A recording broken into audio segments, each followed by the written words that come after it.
This video will show you how to add a history plot to your view. A history plot shows the evolution of a result at a fixed location when the model state changes. These plots are mostly used when studying a transient, time-dependent model. Adding history plots in Ceetron Analyzer is done interactively in the view.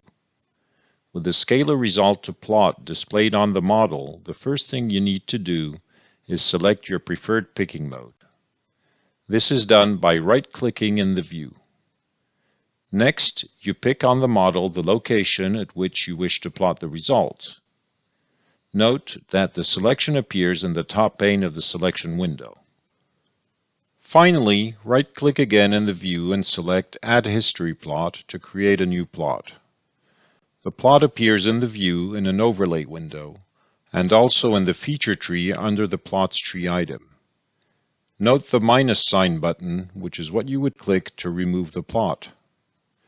Plot configuration is dealt with in another tutorial. Back to the view. You can also add new curves to this plot using the same procedure. Pick a new location and then right-click in the view. You will see a new option, Add History to Current Plot.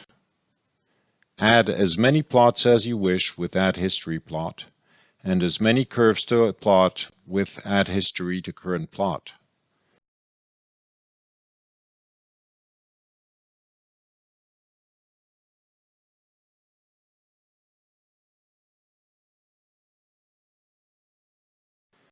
The plot windows can be panned within the view and also resized to configure the view to your needs.